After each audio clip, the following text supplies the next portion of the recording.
Hey, what's going on, everybody? Welcome back to the Living with XXY podcast series. I'm your host, Ryan Briganti. So today we're going to be covering a topic within our community that pops up quite a lot, infertility, overcoming infertility. And today I have Scott Stapley, who's 32 years old, who's going to talk about his infertility story to then becoming a father. What's going on, man? Hi. Not much. Okay. Happy to be here. So, yeah, of course. It's wonderful to have you share your story with the community and know that it's going to have an impact. So, can you walk us through when you first started going down your fertility journey with your wife and just take us from there? Yeah, so wife and I got married in 2013. Kind of started trying to have kids in 2014, and then by the end of 2015, kind of recognizing that we might have to go down the route of having kids a little bit differently with IUI or IVF or whatever it might have would come up, and so we um, checked her out, made sure that she was good, and then checked me out, and turned out that I didn't have sperm in my sperm sample, and that experience was awful. Of course, I'm sure anyone that's gone through it would understand that. And so from there, we started talking with my primary care provider. Recommended seeing a urologist, and so we started down that route. He recommended genetic testing. And so November 2015, I remember getting the results because we were at it was around Thanksgiving time, actually the day before Thanksgiving, and received the results of the genetic testing. We had been told that it could be Klinefelter's, it could be something else. And basically, if it was Klinefelter, there was a possibility of being infertile or sterile. But there was a large possibility or a small possibility that could have kids in a different way. Anyway, we weren't given a lot of information, but just that, and so we were really anticipating the call. We were at the Utah State Capitol because my wife's family, was taking pictures, family pictures over Thanksgiving, and so it was a big, big experience. But it was to get the call and hear from the urologist the results.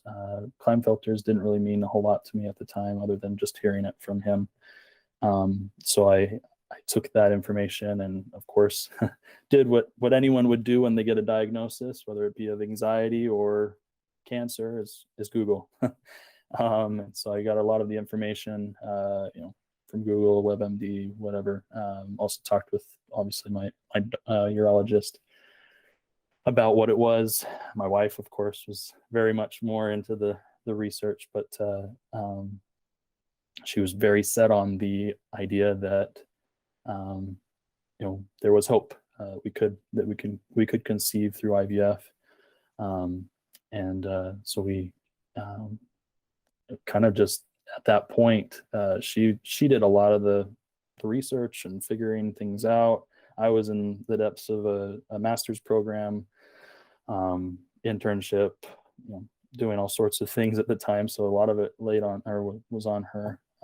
I don't know how much further you want me to go at this time, but No, I think the master's program kept your mind busy, so you yeah, kind of were able to put the fact that you learned that you were most likely sterile off to the side and yeah. focus on other things. And so when you did the first sperm sample and they told you that you were azoospermia, um, did they was there any other information that they gave you, or was it just that? Well, it was that, and they recommended doing a donor sperm, if we were as I guess committed to becoming parents.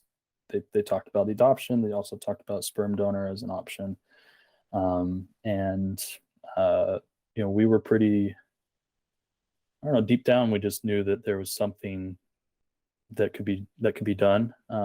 But at the same time, I was going through a lot of what I've read about and also seen on your channel of just that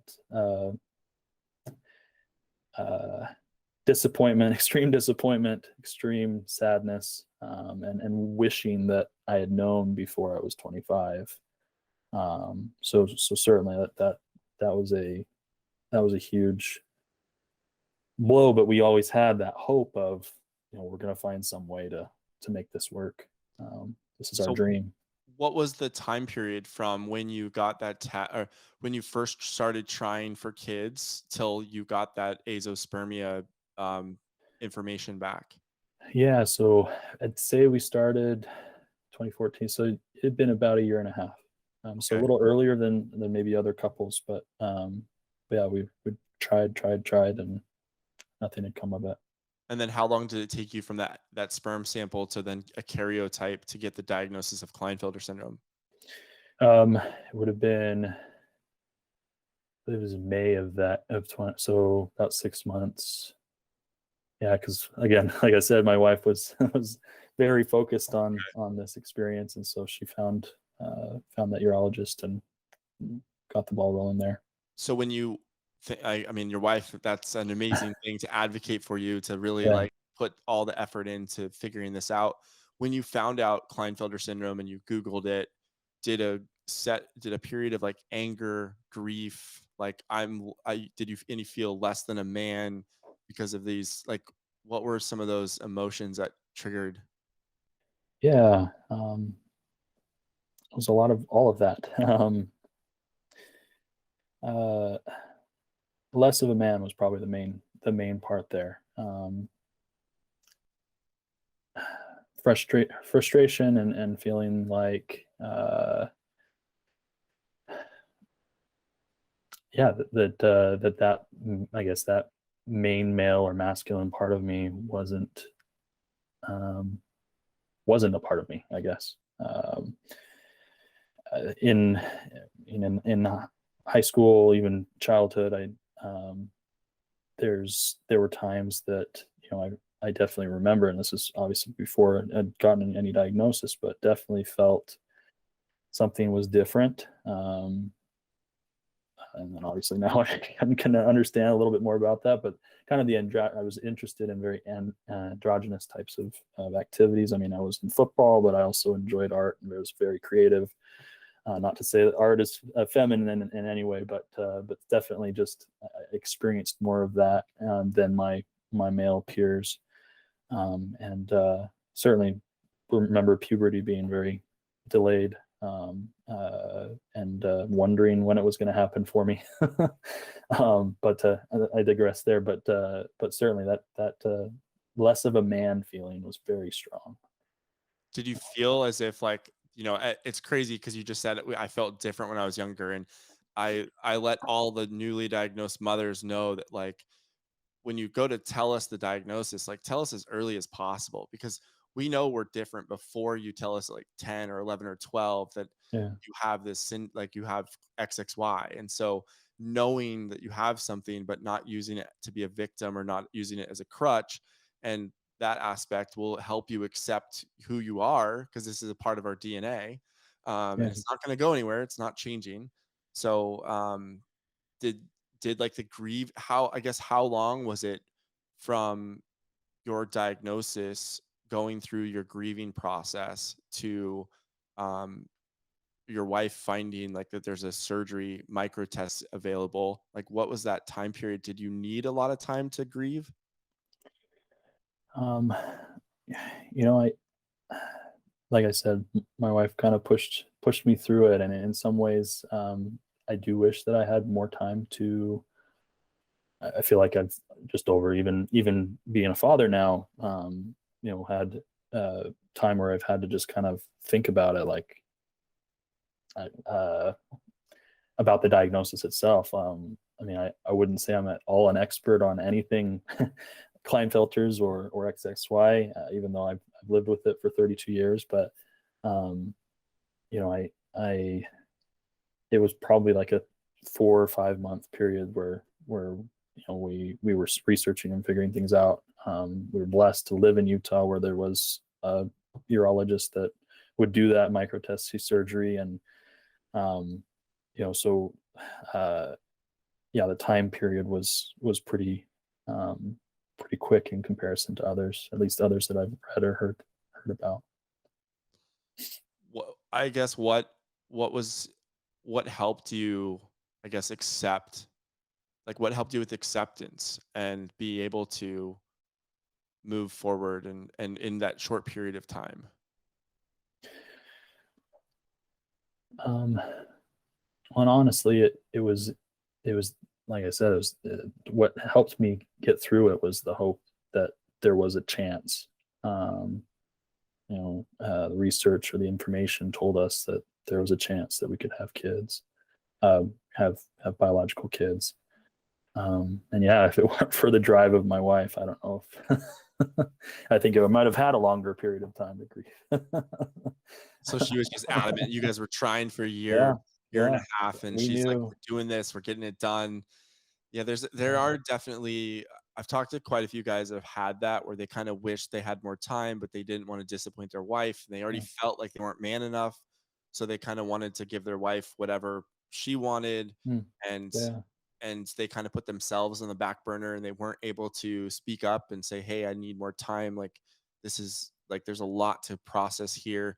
It's not only the aspect of finding out older, like you're infertile, but also there's secondary characteristics of Klinefelter syndrome, like low testosterone, mhm, some learning challenges possibly with some people, and some physical stuff. And so figuring out, going back into your past with what you know about Klinefelter syndrome and trying to research more of it, learn about it, then go back to your past and like try to find those areas where exactly. it's like, oh, that makes sense. This makes sense.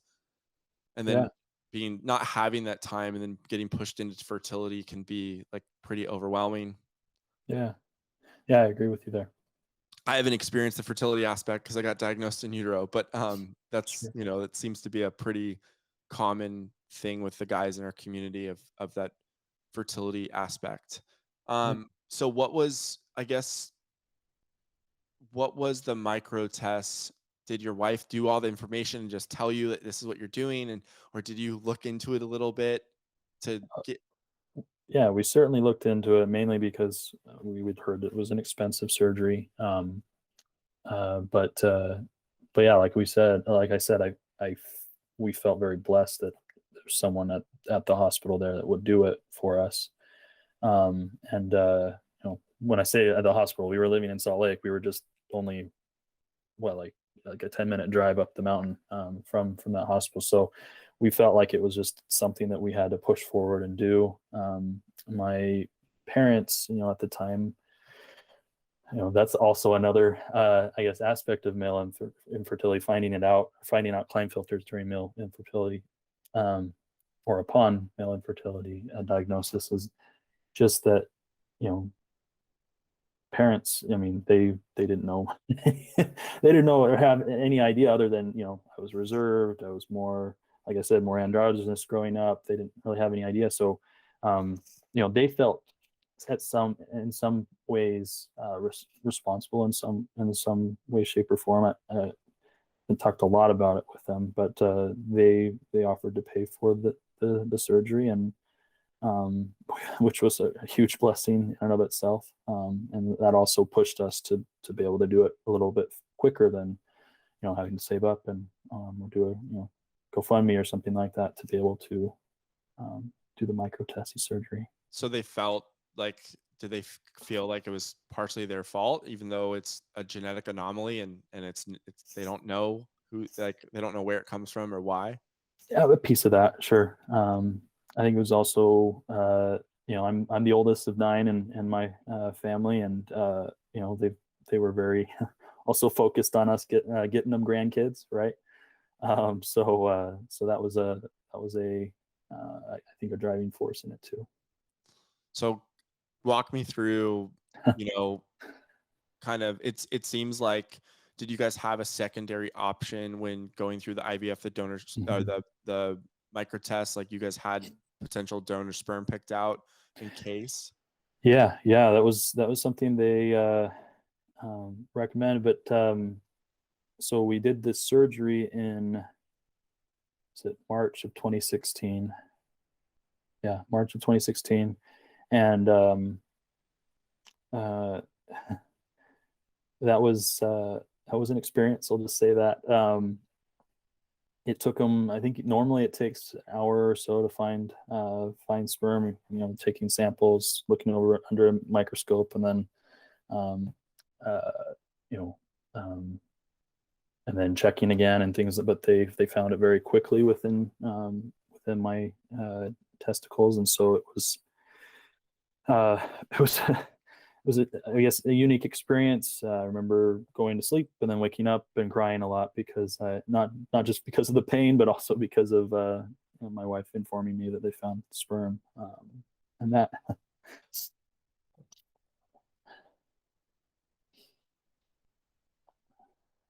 That was an experience that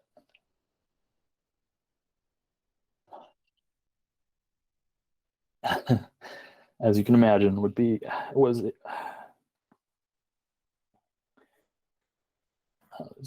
people say that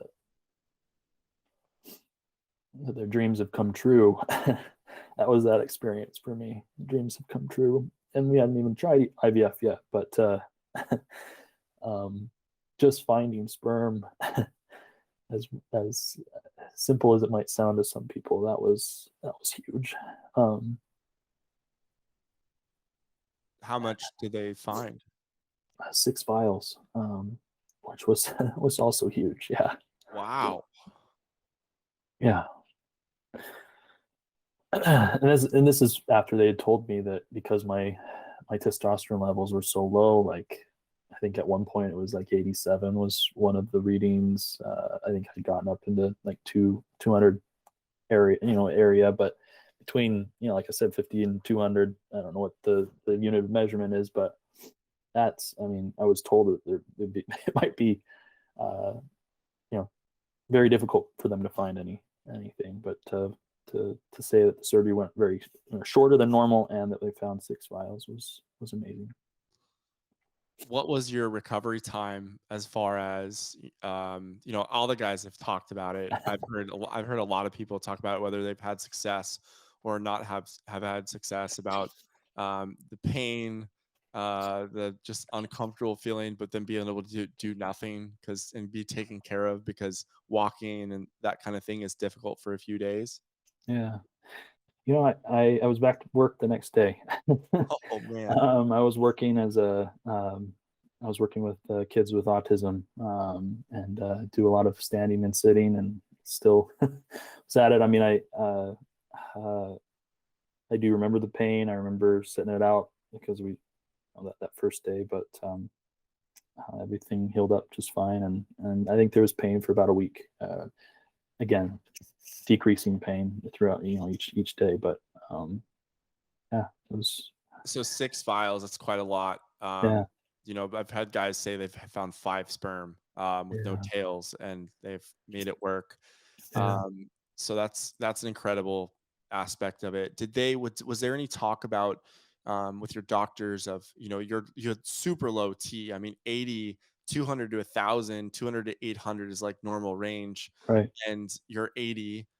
You're in your low 80s or mid 80s still. That Yeah. doesn't, I don't think that really matters that much where in that number you are. Yeah. Was there talk about like getting on testosterone replacement therapy, but not getting on it before you do this surgery? And was there information for you? Yeah. So that was a discussion, kind of in between the diagnosis and microtesty surgery itself. Basically just that, we could start TRT, now, but it will decrease the chances of finding, or could decrease the chances of finding sperm during the surgery. And so they recommended doing it after the surgery. I started May of 2016 on TRT. And I'll be honest, it was the shots, and I don't do shots super well. So, as I'm sure most people don't, but I only did it for a short period of time. So over the course of, I guess now 2016, about 6 or 7 years, I've had it off and on. I've recently done the gel, the androgel. But right now I'm kind of in between insurances, so I haven't had the chance to get back on it. but I do notice a difference when I'm on it. What do you notice? The main thing is brain fog. Man, that is an awful, awful thing. Difficulty concentrating and being in school most of my life. That was tough. A lot of caffeine, but even sometimes caffeine didn't really help. Stimulants didn't really help too much. And so yeah, that was the main one. But I started to lose some weight. Was it May of 2020, 2021, 2021. And lost 40 pounds using it, which was huge, mainly from the belly area. And that was something I'd like to get back, let it come back a little bit. But certainly weight loss was something that, and muscle growth with the testosterone. So you lost 40 pounds by just starting TRT? I was starting TRT and working out, Okay. and then checking on diet too. But yeah. So the brain fog Yeah. is one of the biggest things that guys Yeah. say. Oh yeah.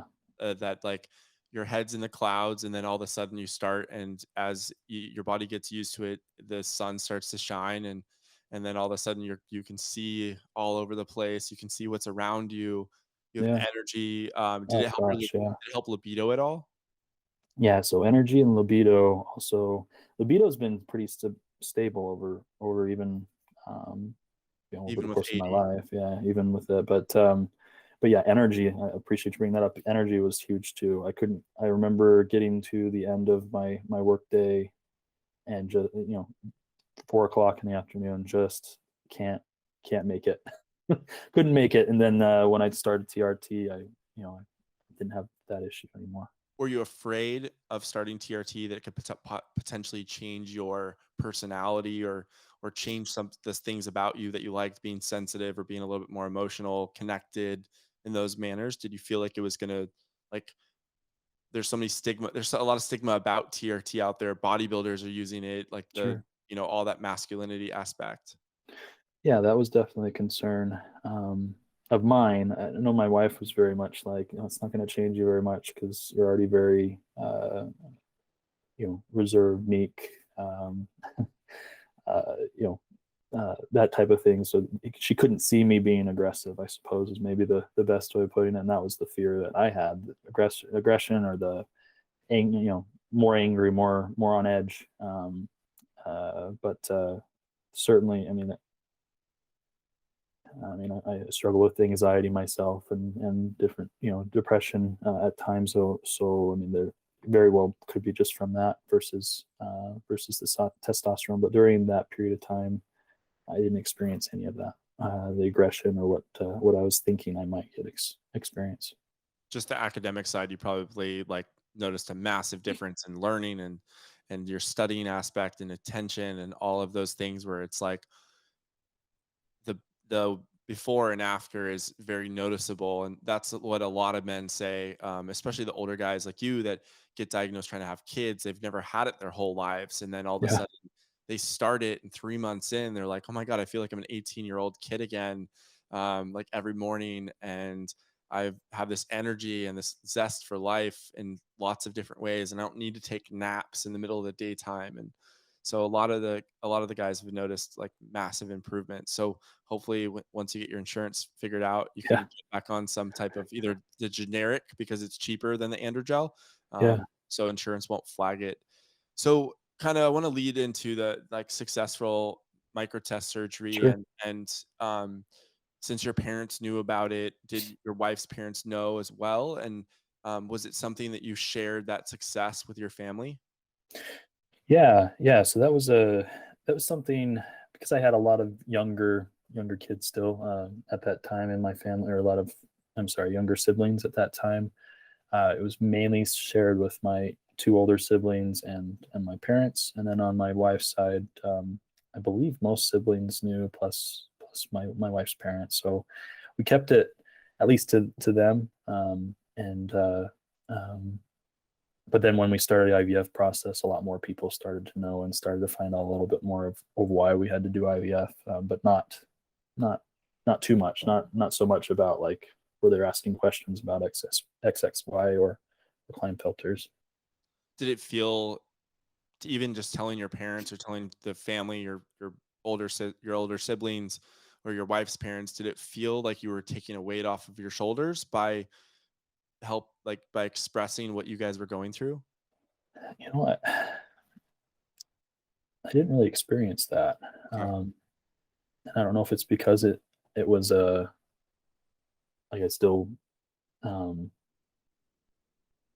it was almost like I hadn't had it for for all my life, like it was a new diagnosis, and so it was kind of almost just a revelation, like, hey, this is something I've got, and it's going to cause us to have to do things a little more differently and a little more, from a difficult standpoint.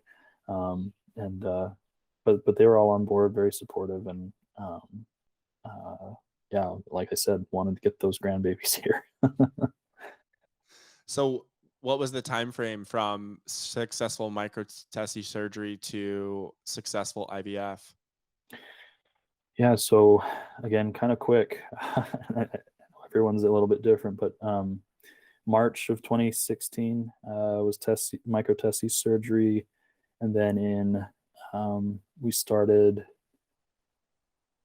Well, we had the retrieval the end of October of that year, 2016, and then the successful transfer and pregnancy November of 2016. So yeah, that period of time, October to November of that year, and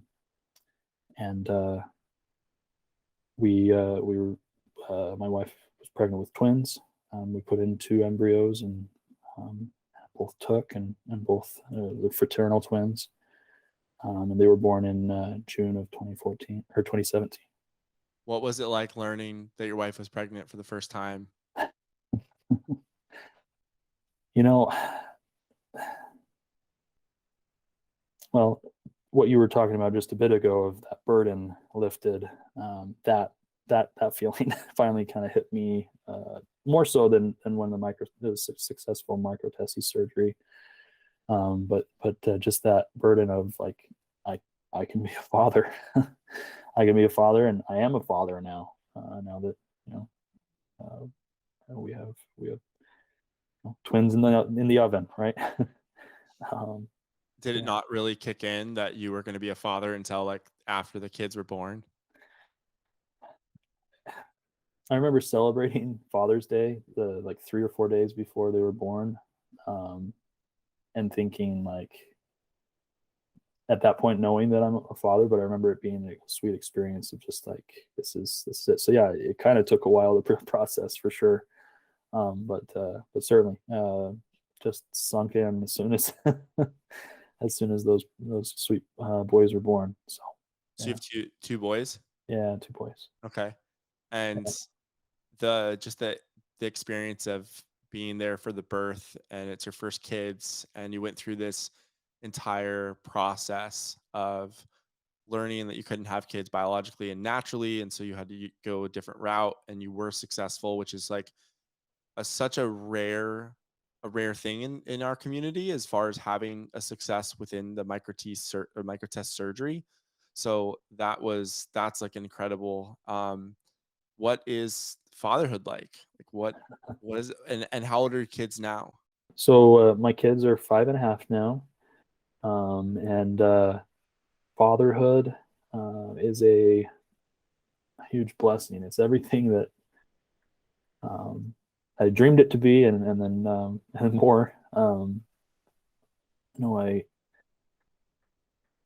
like I said, my dream, even from a young age, I don't know exactly when, but was to be a father, have my own kids, um, and um,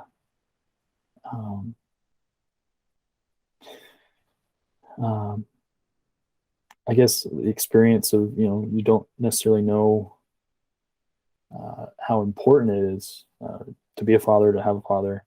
Um, I know it's slightly off a little bit here, but unless you can't have, you've been told either that you can't have kids, or that it'll be difficult, or whatever.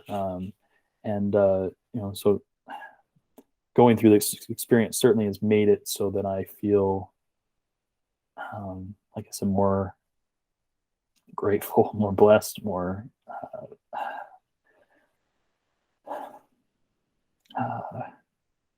yeah, more blessed. I guess that's the word. And I'm grateful for the experience, certainly. But man, it was a long road, and I often wonder what it would be like to have known a little bit earlier on, about the diagnosis, about the woes that would come up, difficulties, so I could have prepared better for them. I understand that perspective. A lot of the guys that get diagnosed later on life wish they knew earlier, and they get into the kind of the rabbit hole of going down. And I wish I knew, wish my parents knew. There could have been so much more done for me for learning or school or fertility or like.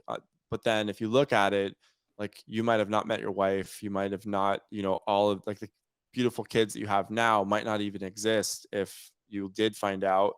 And then to our community, like 25% of us get a diagnosis, 75% die never knowing. So in some ways, even though a lot of people don't look at it as lucky to get a diagnosis, but it's kind of our job, the ones that do get diagnosed, to share our stories so we can help all those guys out there that don't even have a diagnosis. And I just spoke with a gentleman yesterday who didn't get diagnosed until 47 years old, well after he did embryo adoption with his wife. He was told that he had hypogonadism and azoospermia, but no one ever dug further on why was that created. And so he lived like 30 years of no information about his condition. And that's, it's like, in some ways it's a blessing that all of us get diagnosed at some point. And kind of looking at it from that perspective and not kind of going down that constant rabbit hole of like what would have been better or so and so. Sure. So fatherhood, what are some of your favorite things that you do with your kids that like you've learned from family, or how have you taken that on? Yeah, my favorite things are they just started kindergarten, so just remembering back to my time as a child and loving school and watching them love school, learning to read, learning the letters, learning numbers, all of that. Some of the things we enjoy travel. Living out here on the East Coast, much different than the West Coast, and that you can kind of go anywhere and enjoy the history. They love DC. They love visiting farms here in Virginia, Maryland, Pennsylvania, trains. It's a lot of fun seeing kind of how they, how so much interests them. Even something as simple as sitting down and drawing and coloring. We have reams of colored pages, and allowing that creative side of me to come out. And teach it to them. Recently it's been video games, which they're in the Mario and Nintendo Switch, and that's been enjoyable too, to again just be kind of a guide, help them experience life, and learn, is a huge blessing of fatherhood. Speaking of, guiding them, what would you say to, your former self before this, during this diagnosis, right? So if guys that are experiencing exactly what you experienced, what would you say to them right now, as they're listening? Well, and some of this has kind of come from also my my training as a psychologist. I wish that I had more, I guess, more training on expressing myself, expressing feelings, expressing struggles I was going through, challenges that I was having at that age, throughout high school, even throughout young adulthood, even now.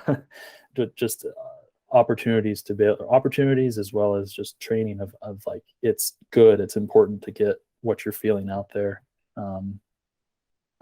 especially when you're feeling confused. Like in this, I didn't know what it was necessarily. What was causing a lot of what I was struggling with. So learning how to express self, communicate with parents, communicate with others. I think one of the things was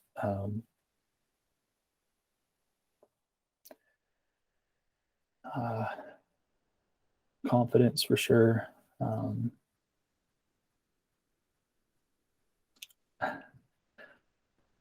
Be brave enough to speak out instead of trying suffer inside.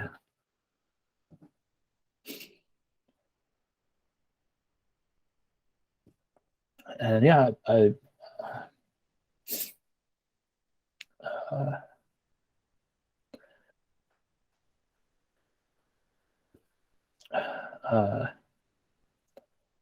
I just hope that can learn the skills to be more confident, to express themselves so that they don't suffer inside. Did you feel alone in your diagnosis when you got diagnosed? Like you were the only one? Yeah, certainly. This wasn't an option at the time. I'm not sure. Maybe I didn't do enough digging, but forums and things, I very, very rarely found anything. So certainly felt very alone. And how has, since that experience and then being a dad and then getting busy with your master's program and getting your career lined up to be a clinical psychologist and your practice and all these other aspects of your life, those have been on the forefront of your entire life. Are you excited to kind of have some time where you can invest some more time into learning more about Klinefelter syndrome, on what you're affected, like how it affects you, and kind of breaking that down? I know that by doing this, you're not only helping yourself, but you're helping thousands. You're going to help thousands of people out there about your diagnosis. Certainly, once I'm done studying and can take this test and become licensed, I'm so I've had some experience with working with males with low T within therapy, but certainly I would be I'm very open and interested in furthering my experiences, furthering my research and learning more about how I could be of more help, and like I was saying before,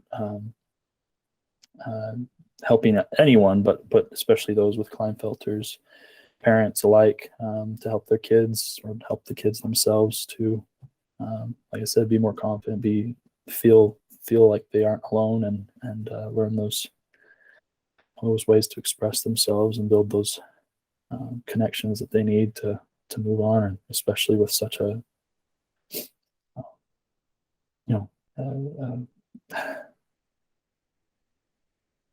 such a difficult experience as infertility is.